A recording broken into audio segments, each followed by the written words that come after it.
ನಮಸ್ಕಾರ. ನಮ್ಮೂರಿಗೆ ಬಂದಿದ್ದೀರಿ ದೇವಾಂಗ ಸಂಘದ ಕಾಲೇಜ್ ವತಿಯಿಂದ ಶಿಕ್ಷಕರೊಡನೆ ನೀವು NSS ಶಿಬಿರ ಅಂತ ಒಂದು ಹೆಸರಿಟ್ಕೊಂಡು ಇಲ್ಲಿಗೆ ಬಂದಿದ್ದೀರಿ. ಸಮಾಜ ಸೇವೆ ಜೊತೆಗೆ ಸ್ವಚ್ಛತೆ, ಆರೋಗ್ಯ ಜೊತೆಗೆ ನಿಮ್ಮ ಸಂತೋಷ ಇಷ್ಟಕ್ಕೂ ಅನುಭವಿಸೋಣ ಅಂತ ಬಂದಿದ್ದೀರಿ, ಹೌದಲ್ಲ? ನಮ್ಮೂರು ಅಲ್ಲಿದೆ ನೋಡಿ. ಆ ಊರು ಮೊದಲು ಕುದೂರು ಇಲ್ಲಿತ್ತು, ಈ ಬೆಟ್ಟದಲ್ಲಿತ್ತು. ಯಾವಾಗ ಇತ್ತು? 17ನೇ ಶತಮಾನದಲ್ಲಿ ಟಿಪ್ಪು ಸುಲ್ತಾನು ಕುದುರೆಗಳನ್ನ ಮತ್ತು ಕುದುರೆಗಳನ್ನ ಪಳಗಿಸೋದಕ್ಕೆ ಈ ಬೆಟ್ಟನ ಆಯ್ಕೆ ಮಾಡಿಕೊಂಡು. ನೀವು ಇಲ್ಲಿ ತನಕ ಬೆಟ್ಟ ಹತ್ತಿದ್ರೆ ನೋಡಿದ್ರಲ್ಲ, ಎಷ್ಟು ಸುಲಭವಾಗಿತ್ತಲ್ವಾ? ಸುಲಭವಾಗಿತ್ತಾ? ಆ ಬೆಟ್ಟನ ಹತ್ತೋದನ್ನು ಕಲಿಸೋದಕ್ಕೆ ಅಂತ ಕುದುರೆಗಳಿಗೆ ಪ್ರಾಕ್ಟೀಸ್ ಕೊಡೋದಕ್ಕೆ ಈ ಊರನ್ನ ಆಯ್ಕೆ ಮಾಡಿಕೊಂಡು ಅಮೃತೂರು ಅಂತ ಇದೆ ಕುಣಿಗಲ್ಲಾಚೆ, ಅಲ್ಲಿ ಕುದುರೆನ ಸಾಕೋರನ್ನ ಕರ್ಕೊಂಡು ಮತ್ತು ಲಾಳ ಹೊಡಿಯೋರನ್ನ ಸಾಕೋರನ್ನ ಎಲ್ಲ ಕರ್ಕೊಂಬಂದು ಇಲ್ಲಿ ಹಳೆಪೇಟೆ ಅಂತ ಇದೆ, ಆ ಊರಿಗೆ ಶಿಫ್ಟ್ ಮಾಡಿದ್ರು. ಅವರು ಸುಮಾರು ಒಂದು 17 ಎಕರೆಯಷ್ಟು ಜಮೀನು ಕೊಟ್ಟವ್ರಿಗೆ ಶಿಫ್ಟ್ ಮಾಡಿದ್ರು. ಆನಂತರ ಇಲ್ಲಿ ಕುದುರೆ ಮರಿಗಳನ್ನು ಸಾಕಬೇಕಲ್ವಾ, ಅದಕ್ಕೆ ವಿಶಾಲವಾದ ಬಯಲು ಬೇಕು. ಅದಕ್ಕೆ ಕುದುರೆ ಮರಿ ಪಾಳ್ಯ ಅಂತ ಈಗಲೂ ಇದೆ, 1 ಕಿಲೋಮೀಟ್ರ್ ಇಲ್ಲಿಗೆ ದೂರದಲ್ಲಿ. ಅದನ್ನು ಆಯ್ಕೆ ಮಾಡಿಕೊಂಡ್ರು. ಈ ಬೆಟ್ಟದ ಇತಿಹಾಸ ಹೇಳೋದಾದರೆ, ಇದು ಭೈರವೇಶ್ವರ ಸ್ವಾಮಿ ಬೆಟ್ಟ. ಕೆಳಗಡೆ ಅರ್ಧ ಅಂತಸ್ತಿನಲ್ಲಿ ಭೈರವೇಶ್ವರ ಇದೆ, ಆ ಕಡೆಯಿಂದ ಮೆಟ್ಲಿದೆ, ಸಲೀಸಾಗಿ ಹತ್ಬೋದು, ಏನು ತೊಂದರೆ ಇಲ್ಲ. ಇಲ್ಲಿ ಒಂದು ದೊಣೆ ಇದೆ, ನಿಮ್ಗೆ ಆಮೇಲೆ ತೋರಿಸ್ತೀನಿ ನಾನು. ಆ ದೊಣೆಯಲ್ಲಿ ಸದಾ ಕಾಲ ನೀರಿರ್ತದೆ, ಬೇಸಿಗೆ ಮಳೆಗಾಲ ಸದಾ ಕಾಲ ನೀರಿರ್ತದೆ. ಅಲ್ಲಿ ಇನ್ನೊಂದು ಪ್ರತೀತಿ ಏನು ಅಂತಂದರೆ, ಮಕ್ಕಳಾಗದೇ ಇರೋರು ಬಂದು ಇಲ್ಲಿ ಗಂಗಮ್ಮನ ಮಾಡಿದ್ರೆ ಮಕ್ಕಳಾಗ್ತವೆ ಅನ್ನೋ ಪ್ರತೀತಿ ಅಲ್ಲಿದೆ. ಸುಮಾರು ಜನ ಬರ್ತಾರೆ ಇಲ್ಲಿ. ಭಾನುವಾರ ಇಲ್ಲಿ ಭೈರವೇಶ್ವರನ ಬಾಗಿಲು ತೆಗಿತಾರೆ, ಪೂಜೆ ನಡೀತದೆ ಸಂಜೆವರೆಗೆ. ಟಿಪ್ಪು ಸುಲ್ತಾನ್ ನಂತರ ಏನಾಯಿತು, ಅವನ ಪತನದ ನಂತರ ಕೆಂಪೇಗೌಡರ ಆಳ್ವಿಕೆಗೆ ಇದು ಒಳಪಡ್ತು. ಕೆಂಪೇಗೌಡರ ಆಳ್ವಿಕೆಗೆ ಸಾವಂದುರ್ಗ, ನಂದಿದುರ್ಗ, ದೇವರಾಯನ ದುರ್ಗ, ಒಟ್ಟು ಹುತ್ತರಿ ದುರ್ಗ, ಒಟ್ಟು 7 ದುರ್ಗಗಳು ಆದವಲ್ಲ. ಆವಾಗ ಇದು ಸಹ ಕೆಂಪೇಗೌಡರ ಆಳ್ವಿಕೆಗೆ ಒಳಪಡ್ತು, ಮುಮ್ಮಡಿ ಕೆಂಪೇಗೌಡರ ಆಳ್ವಿಕೆಗೆ ಒಳಪಡ್ತು. ಆ ನಂತರ ಯಾವುದೋ ಒಂದು ಕಾಯಿಲೆ ಬಂತು ಅಂತ ನಮ್ಮ ಹಿರಿಕರು ಹೇಳ್ತಾರೆ. ಆ ಕಾಯಿಲೆ ಬಂದಾಗ ಊರು ಬಿಡಬೇಕಾಯ್ತು. ಈ ಊರು ಬಿಟ್ಟು ಎಲ್ಲಿ ಹೋಗೋದು ಅನ್ನೋದು ಪ್ರಾಬ್ಲಮ್ ಆದಾಗ ಇಲ್ಲಿ ನಮ್ಮ ಕುದೂರನ್ನ, ಇಲ್ಲಿ ಇರೋ 40 ಮನೆಗಳಿದ್ದವು ನಮ್ಮವು, ಹಿಂದೂಗಳ 40 ಮನೆ ಏನಿದ್ದು ಅವರೆಲ್ಲ ಅಲ್ಲಿ ನಮ್ಮ ಊರಿಗೆ ಶಿಫ್ಟ್ ಆದವು. ಆಮೇಲೆ ಅದನ್ನು ತುರುಗಪುರಿ ಅಂತಿದ್ರು. ದಿನ ಕಳೆದ ನಂತರ ಅದನ್ನು ಕುದೂರು ಆಯಿತು.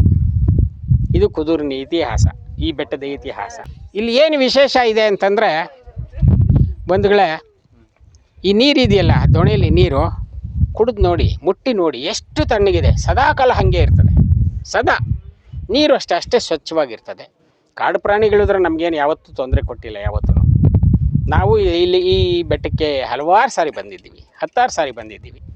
ನಮ್ಗೆ ಯಾವುದೇ ಕಾಡು ಪ್ರಾಣಿ ತೊಂದರೆ ಕೊಟ್ಟಿಲ್ಲ. ವಾಕಿಂಗ್ ಬರೋರಿಗೆ ಒಂದು 2-3 ಸಾರಿ ಚಿರತೆ ಕಂಡು, ಕರಡಿ ಕಂಡು, ಎಲ್ಲ ಪ್ರಾಣಿಗಳು ಇದ್ದಾವೆ ಇಲ್ಲಿ ಈ ಬೆಟ್ಟದಲ್ಲಿ.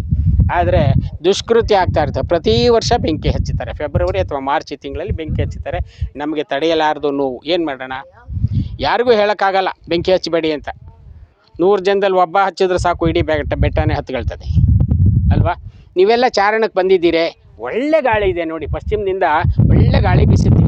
ಮಂಗಳೂರಲ್ಲಿ 300 ಕಿಲೋಮೀಟ್ರು, ಸಮುದ್ರ ಮಟ್ಟದಿಂದ 3000 ಅಡಿ ಎತ್ತರದಲ್ಲಿ ಈ ನಮ್ಮೂರಿದೆ. ಅಲ್ಲಿಂದ ಇದು 1800 ಅಡಿ ಎತ್ತರ ಈ ಬೆಟ್ಟ ಇದೆ. 1800 ಅಡಿ ಎತ್ತರ ಇದೆ. ಕಾಲ್ದಾರಿಲಿ ಬರಬೇಕಾಗ್ತದೆ.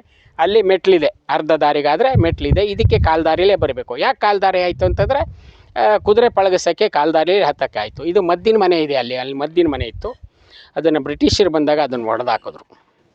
ತೋಪು ಇಟ್ಟು ಅಲ್ಲಿ ಕುತ್ತಿನಗೆರೆಯಿಂದ ಆಚೆ ತೋಪಿಟ್ಟು ಅದನ್ನು ಹೊಡೆದ್ರು, ಗುಂಡು ಮದ್ದಿನ ಮನೆನ ನಾಶ ಮಾಡಿ. ಈ ಬೆಟ್ಟದಲ್ಲಿ ಇಲ್ಲಿ ಶಿವನ ಪಾದ ಇದೆ. ಆ ಕಡೆ ಈ ಕಡೆ ಭೈರದೇವರ ಬೆಟ್ಟ ಇದೆ. ಆ ಪಕ್ಕದ ಬೆಟ್ಟದ ಹೆಸರು ಕೊಟ್ಟಿಗೆ ಬೆಟ್ಟ ಅಂತಾರೆ. ಇಲ್ಲಿ ಗುಲಾಬಿ ತೋಟ ಇದೆ. ಆ ಕಡೆ ಕೆಳಗಡೆ ಬರ್ತಾ ದಾರಿಯಲ್ಲಿ ಮೊದಲು ಗಣೇಶ ಸಿಗುತ್ತೆ, ತದನಂತರ ಆಂಜನೇಯ ಸಿಗುತ್ತೆ. ಕಳೆದ ಒಂದು 10 ವರ್ಷದಿಂದ ನಾವೆಲ್ಲ ಸೇರಿಕೊಂಡು ಅದನ್ನು ಅಭಿವೃದ್ಧಿ ಮಾಡಿದ್ದೀವಿ.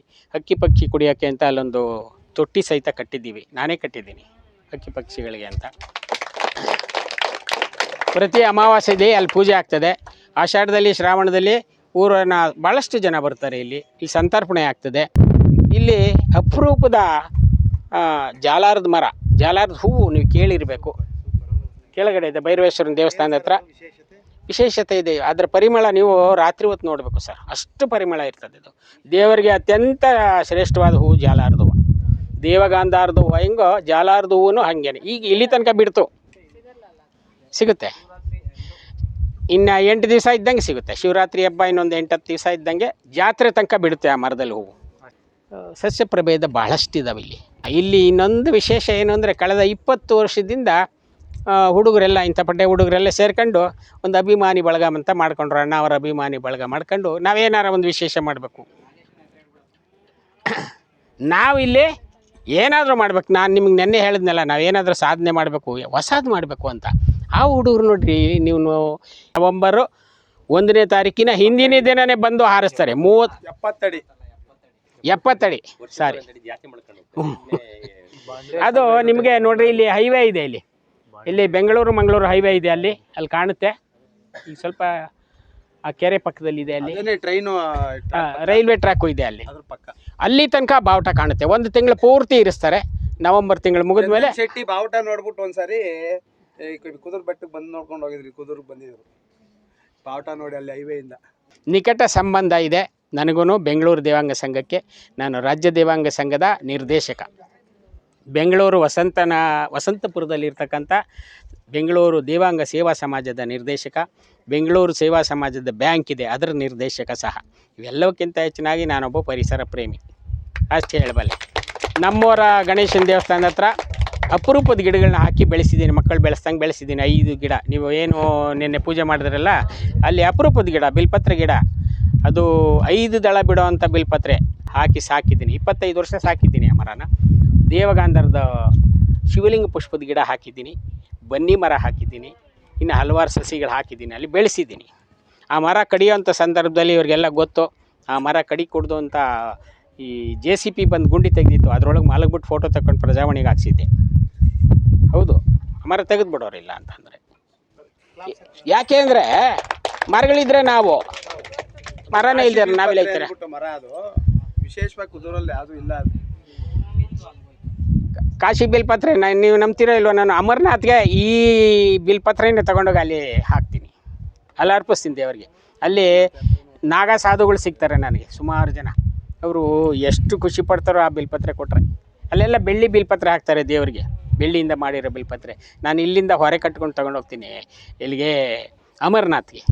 ಕುದುರಮ್ಮನ ಬಗ್ಗೆ ಹೇಳಬೇಕು ಅಂತಂದರೆ ಅಪಾರವಾದಂಥ ಶಕ್ತಿ ದೇವತೆ ಅದು ಕುದುರಮ್ಮ, ಲಕ್ಷ್ಮೀದೇವಿ. ಭಾಳ ಹಿಂದೆ ಇಲ್ಲೇ ಇತ್ತು ಆ ದೇವಸ್ಥಾನ, ಅದನ್ನು ಶಿಫ್ಟ್ ಮಾಡವ್ರೆ. ಇತ್ತೀಚೆ ಒಂದು 15 ವರ್ಷ 20 ವರ್ಷಕ್ಕೆ ಹಿಂದೆ ಅಲ್ಲಿ ವಜ್ರ ವೈಡೂರ್ಯ ಇರ್ಬೋದು ಅಂತ ದೇವಸ್ಥಾನ ಎಲ್ಲ ಕೆಡೋಗ್ಬಿಟ್ಟು, ಆಮೇಲೆ ಲಕ್ಷ್ಮೀನಾರಾಯಣ ಸ್ವಾಮಿ ದೇವಸ್ಥಾನ ಇಲ್ಲೂ ಇತ್ತು, ಅದೂ ಅಷ್ಟೇ ಹಾಗೆ ಹಾಳ್ಗೆಡುವುದ್ರು. ಈಗ ಅದು ಕುದೂರು ಊರೊಳಗಡೆ ಇದೆ. ದೇವರಿಗೆ ಹಲವಾರು ಜನ ಭಕ್ತರಿದ್ದಾರೆ. ಬೆಂಗಳೂರಿನಿಂದ ಬಹಳಷ್ಟು ಭಕ್ತರಿದ್ದಾರೆ, ಭಾಳಷ್ಟು ಸೇವೆ ಮಾಡ್ತಾರೆ, ಈಗಲೂ ಮಾಡ್ತಾರೆ. ನೀವೆಲ್ಲ ಬನ್ನಿ ಒಂದು ಸಾರಿ ಕುದೂರಮ್ಮನ ಕೊಂಡ ನೋಡಿ. ಅಂತರ್ಗಂಗೆ ನಾನು ನಿಮಗೆ ನೆನ್ನೆ ಹೇಳಿದ್ದೀನಿ, ಅಲ್ಲ ಅದ್ರ ಕತೆ ಹೇಳಿದ್ದೀನಿ, ಅಂತರ್ಗಂಗೆ ಕತೆ ಹೇಳಿದ್ದೀನಿ. ಇಲ್ಲಿ ಪಂಚಲಿಂಗೇಶ್ವರ ಅಂತೇಳಿ. ಆಮೇಲೆ ಇನ್ನೊಂದು ವಿಷಯ, ನೀವು ಶಾಂತಲಾದೇವಿ ಹೆಸರು ಕೇಳಿದ್ದೀರಲ್ವ? ದ್ವಾರ ಸಮುದ್ರ ವಿಷ್ಣುವರ್ಧನ ಹೆಂಡತಿ ಶಾಂತಲಾದೇವಿ. ಆಕೆ ಪ್ರತಿ ವರ್ಷ ಇದೇ ಮಾರ್ಗದಲ್ಲಿ ಶಿವಗಂಗೆಗೆ ಹೋಗ್ತಾಯಿದ್ರು. ಇಲ್ಲಿ ಅಲ್ಲೊಂದು ಅರವಂಟಿಕೆ ಮಾಡೋಳ ಎಮ್ಮ. ಆಮೇಲೆ ನಮ್ಮೂರಲ್ಲಿ ಒಂದು ಅರವಂಟಿಕೆ ಇತ್ತು. ಮುಂದೆ ಇನ್ನೊಂದು ವೀರಸಾಗರ ಅಂತ ಇದೆ, ಅಲ್ಲೊಂದು ಅರವಂಟಿಕೆ ಇತ್ತು. ಅವರು, ನೀವು ನಂಬ್ತಿರೋ ಇಲ್ವೋ, ಇತಿಹಾಸಜ್ಞರ ಪ್ರಕಾರ ಆಯಮ್ಮ ದೇವಾಂಗದವಳು ಶಾಂತಲಾದೇವಿ. ಆಕೆ ಬೆಟ್ಟದ ಮೇಲಿಂದ ಬಿದ್ದು ತೀರೋಗ್ಬಿಡ್ತಾರೆ. ಅದನ್ನು ಶಾಂತಲಾ ಮಂಟಪ ಅಂತ ಈಗ ಅಲ್ಲೊಂದು ಮಂಟಪ ಮಾಡಿದ್ದಾರೆ. ಶಾಂತಲಾ ಮಂಟಪ ಅಂತ ತುದಿಗತ್ತಿದ್ರೆ ಅಷ್ಟೇ ನಿಮ್ಗೆ ಕಾಣೋದು ಶಾಂತಲಾ ಮಂಟಪ. ಬಸವಣ್ಣಂತ ಹತ್ತಿದ್ರೆ ಮಾತ್ರ ಕಾಣಿಸ್ತದೆ, ಬೇರೆ ಇನ್ನೆಲ್ಲೂ ಕಾಣಲ್ಲ ಆಯಮ್ಮನ ಮಂಟಪ.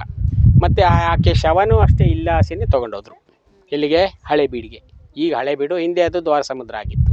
ಅದೊಂದು ವಿಶೇಷ ಇಲ್ಲಿ. ಇದಿಷ್ಟು ನಮ್ಮೂರ ಇತಿಹಾಸ. ನೀವೆಲ್ಲ ಬಂದಿದ್ದೀರಾ, ತುಂಬ ಸಂತೋಷ ಆಯಿತು. ನನ್ನಿಂದ ಎಷ್ಟು ಸಹಾಯ ಬೇಕೋ ಅಷ್ಟು ನಿಮಗೆ ಮಾಡಿದ್ದೀನಿ, ಮುಂದೇನು ಮಾಡ್ತೀನಿ. ಸಂಗೀತದ ಬಗ್ಗೆ ನೀವು ಏನು ಕೇಳಿದ್ರು ಹೇಳ್ಕೊಡ್ತೀನಿ. ಮೊಬೈಲ್ನಲ್ಲೂ ಹೇಳ್ಕೊಡ್ತೀನಿ. ಇಲ್ಲಿನ ನೀವು ಶಿಬಿರ ನಡೆಯೋ ತನಕ ಇರ್ತೀನಿ, ಅಷ್ಟು ಹೇಳಬಲ್ಲೆ. ನಮಸ್ಕಾರ ಎಲ್ಲರಿಗೂ.